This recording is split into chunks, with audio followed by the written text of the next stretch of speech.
Welcome back to New Rockstars. I'm Erik Voss, and Ant-Man and the Wasp Quantumania's post-credit reveals are now known to the world, but there is a major detail from the Kang Dynasty that we haven't really discussed yet. Kang variant Pharaoh Rama-Tut isn't just an Egyptian ruler, he is part android. Robotic arms, a robotic torso beneath the ribcage, cruelly depriving audiences of the men's health eye candy they came to see. So is this still Rama-Tut? And if so, what the hell happened to him? How is he still alive? And what do these three Kangs' physical conditions tell us about the past wars that they fought? I'm actually digging into Quantumania even deeper today on our second channel, The Deep Dive. Please subscribe and enjoy that analysis, and you can support our growing network by grabbing some merch at nerdriot.shop, like one of these Vossmanot designs from our Deep Dive collection. Okay, of the three Kangs we first meet in the Quantumania mid-credit scene, Rama-Tut has arguably the most personality. He's the only one of the three with visible cheek scars, which he owns by painting gold, and he sports a smirk as he taunts the other Kang. It must really eat you up that you're not the one who killed him. Eats you up, a fitting choice of words for a Kang variant who looks like his lower half was devoured by scarab beetles.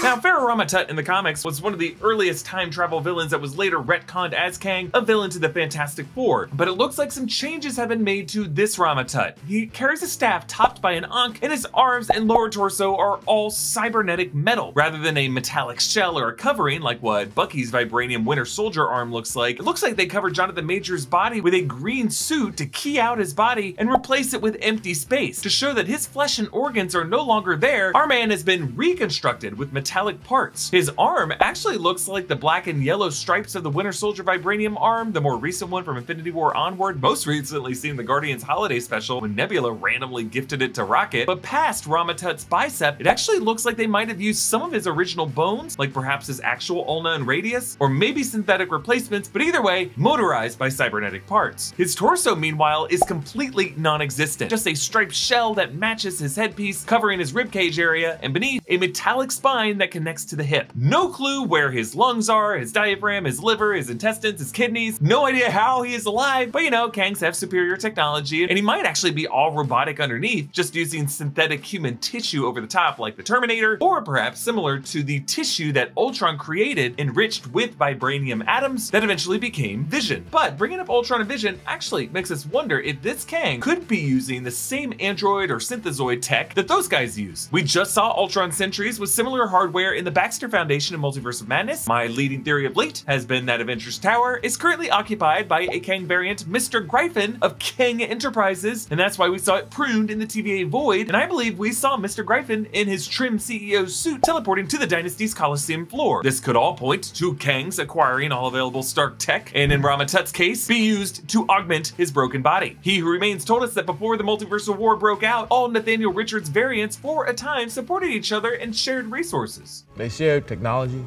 and knowledge, using the best of their universes to improve the others. But we should also ask, what metal is Rama-Tut's android body parts? Is it vibranium, like Ultron's final form? And if so, that would give the Kang Dynasty a perhaps greater stake in the coming vibranium war coming out of Black Panther Wakanda Forever, what Val was seeking in the coming plots of Captain America New World Order and Thunderbolts, which are still rumored to revisit the corpse of the Celestial Tiamat, using it as a mineable resource being fought over by the nations of Earth. But what if this metal is adamantium, an even stronger alloy of vibranium? Now we're talking. I like eating so much that I do it every day, but figuring out what to eat is a different story, and for that, I outsource my decision-making process to Hungry Root. Hungry Root is a tech-enabled grocery service delivered right to your door that's personalized to your lifestyle and tastes. You just take a short quiz when you sign up, sharing how you like to eat, your dietary needs, and your goals, which can be anything from eating more plants to just saving time in the kitchen. Hungry Root then sends you personalized weekly deliveries filled with healthy groceries. You can edit your weekly deliveries and choose exactly what you'd like to receive, or let Hungry Root choose for you. When your delivery arrives at your doorstep, you can mix and match the groceries with what's in your fridge, or use the easy 10-minute recipes Hungry Root provides. With over 2,000 recipes to try, you'll never get bored with your meals. The more you shop and cook with Hungry Root, the more the personalization engine learns what you like, so you can spend less time planning, shopping, and cooking, and just more time enjoying the food that you love. This week, I got a ton of stuff. I got stuff for some pasta, some stuff for a pesto grilled cheese, but I unboxed it at the perfect time because I was able to pop in the microwave a simple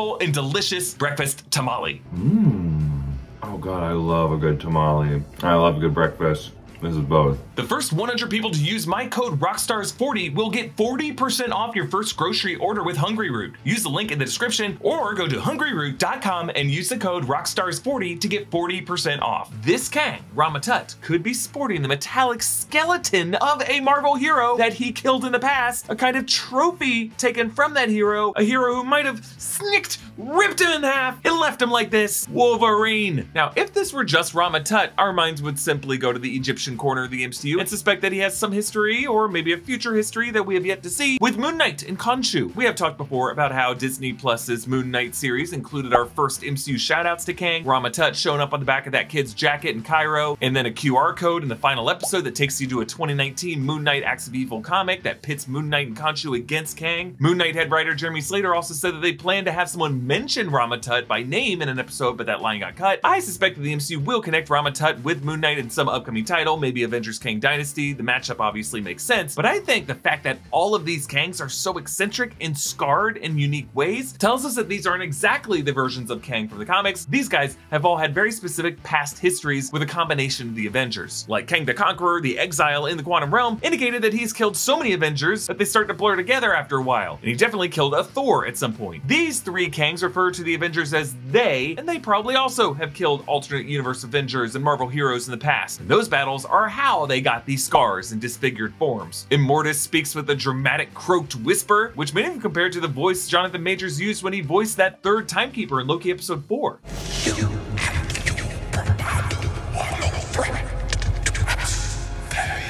The voice of a Kang who might have had his trachea destroyed by being choked for a lifetime of screaming. Then there's that more futuristic Kang. Looks like he's wearing that suit to best protect himself from armored Iron Men, or Iron Hearts, or Black Panthers, or Visions. And then Rama-Tut. For him to be this messed up, it reminds us of Darth Vader after Obi-Wan Kenobi high-grounded him on that lava beach on Mustafar. If you need this much reassembly, that's not something you can really do by yourself. Rama-Tut must have gotten messed up, and then other Kangs must have considered him so valuable that his remaining parts are worth preserving in this hybrid android form, and so they decided to rebuild him and keep him alive. They need him. This tells us that Rama-Tut must have some precious knowledge or skill set that the other two Kangs need to maintain power over the dynasty and control the other timelines. Perhaps as one of the older Kangs that can meet insights into the Fantastic Four, Moon Knight, the Ennead, the gods of Earth, the history of human civilization at large. The only Kang to get so f***ed up by Marvel heroes and live to tell the tale is extremely valuable because he can tell the others the exact weaknesses and pressure points of each of these Marvel heroes that he went 10 rounds with. How do you think Rama-Tut got this way? And are we seeing the first true adamantium skeleton in the MCU? And a reminder to subscribe to our new channel, The Deep Dive, and you can support by grabbing some merch at nerdriot.shop. Follow me on Instagram and Twitter at EA Voss, follow New Rockstars, and subscribe to New Rockstars for more analysis of everything you love. Thanks for watching, bye.